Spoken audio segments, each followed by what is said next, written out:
प्राचीन भारत की पावन भूमि पर एक ऐसा पुत्र जन्मा जिसका नाम सुनते ही आज भी लोगों की आंखें श्रद्धा से झुक जाती हैं, श्रवण कुमार।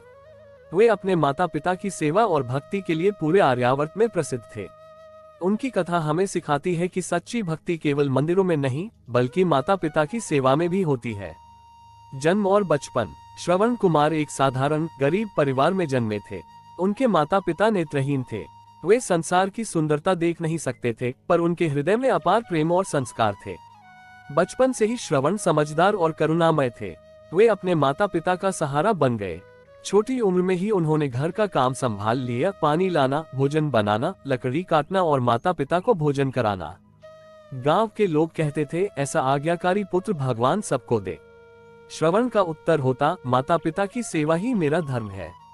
माता पिता की तीर्थ यात्रा की इच्छा। समय बीतता गया। एक दिन उनके माता पिता ने कहा, बेटा, हमारी आंखें तो नहीं देख सकती, पर मन में एक इच्छा है, मरने से पहले तीर्थों के दर्शन कर ले। यह सुनकर श्रवण के मन में विचार आया, गरीबी है, साधन नहीं है, पर माता पिता की इच्छा अधूरी कैसे रहने दूं। उन्होंने निश्चय किया कि वे स्वयं अपने कंधों पर माता पिता को बैठाकर तीर्थ यात्रा कराएंगे।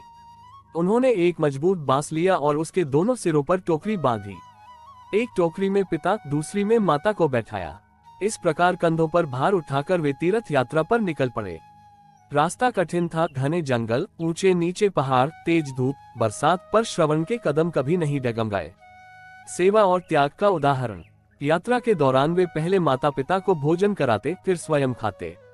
रात को पहले उनके सोने की व्यवस्था करते, फिर स्वयं जमीन पर लेट जाते। कई बार उनके कंधों पर घाव हो जाते, पैर छिल जाते, पर वे मुस्कुराते रहते। माता पूछती, बेटा थक तो नहीं गए?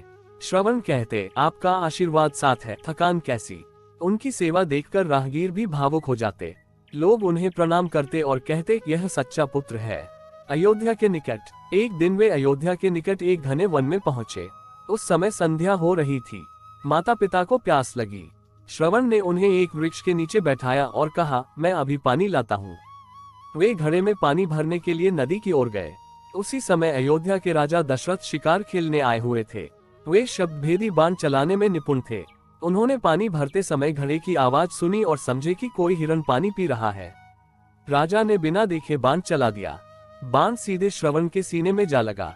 वे कराह उठे। राजा दौड़कर वहां पहुंचे तो देखा एक युवक घायल पड़ा है। अंतिम क्षण। राजा दशरथ ने दुखी होकर पूछा, वत्स, मैं कौन सा पाप कर बैठा?